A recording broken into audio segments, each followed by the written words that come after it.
Hey everyone, I am at the SBF trial, and today was the day that they finished the direct examination of Sam Bankman-Fried and that the cross-examination began. And I did make it into the courtroom today. I had to get here at a super crazy hour. Again, not allowed to reveal due to a code amongst the journalists. Today it's interesting, there's like a number of kind of like non-reporters that ended up in the courtroom as well, people that came. But anyway, you guys, so he finished his direct testimony. As you can imagine, he he like had his own version of a number of the key points, like different conversations with people. I'm gonna like skip over that for now and just tell you what happened in the cross. You can get more of like his version of the story in the podcast that we'll reveal later tonight. And the reason I'm going to do that is because, again, we have a short lunch break, so I have to eat with my lunch break. But also, this cross-examination was intense. First of all, I just remember, like, even with her very first question, Danielle Sassoon, the assistant U.S. attorney, she just started with her voice, like, loud and clear. And she just sounded super confident. And she went through, like, you know, you were the owner of Alameda and FTX. And you know, Sam, for many of these questions in the beginning was like, yep. He just kept saying, yep. And she said, sorry, not like literally every single one, because she was asking him, like, were you involved in trading? And he kind of was like being a bit cagey. And I think he had claimed, I guess, in past interviews that he was walled off and stuff like that.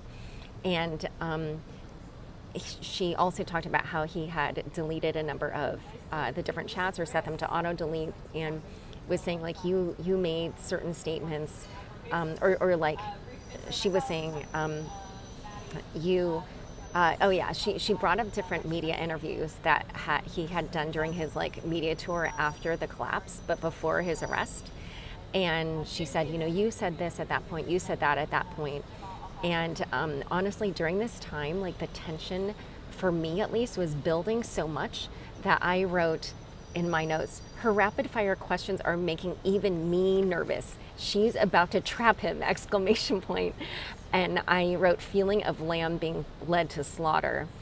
And it was totally obvious where this was going. Like, she had these old statements of him that he had made right after the collapse. And then she was like, you know, this interview happened on this date. This interview happened on that date. You know, your arrest happened on December 13th, 2022.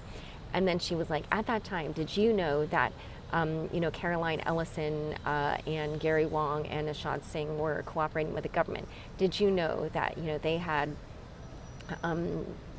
given, you know, these different documents to the government, blah, blah, blah. I mean, it was like, I just can't even begin to emphasize. There was like tension in the room. Like, people also at different points, like, she said, oh, so, you know, you used to say these things. And then he kept being cagey. Like, I don't recall. Like, I may not have phrased it that way. Like, I don't remember phrasing it that way. I don't remember any instance when I said that kind of thing.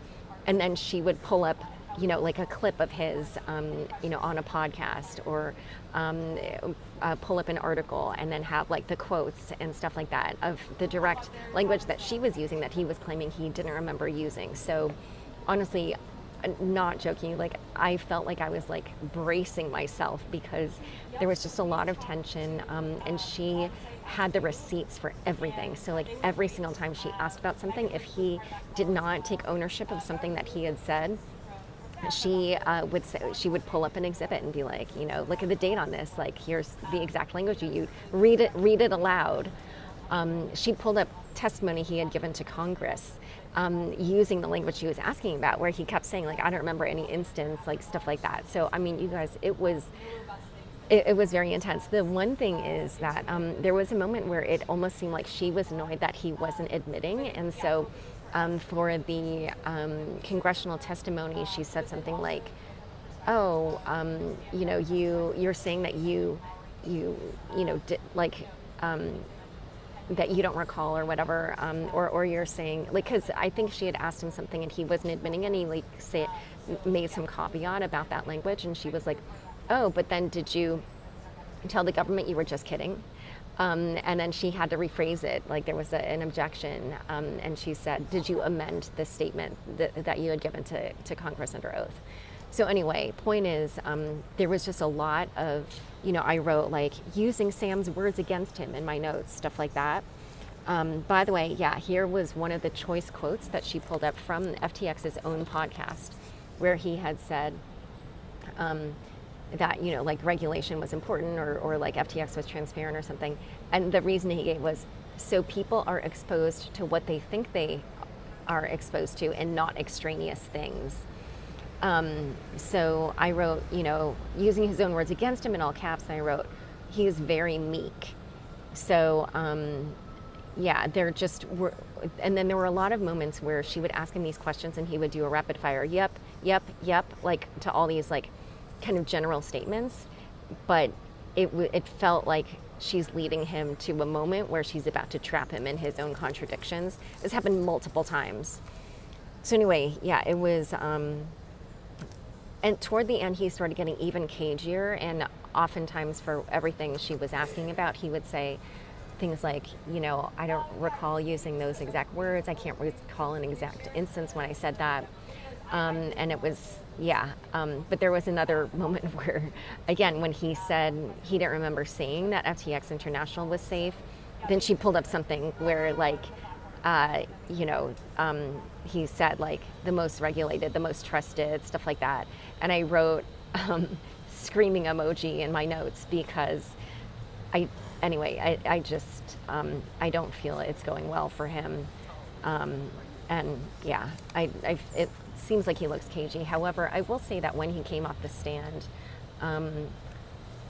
he didn't look, it's hard to tell just from looking at somebody, but, I was kind of looking at his face because, like, to me, I was like, this did not go well for him at all.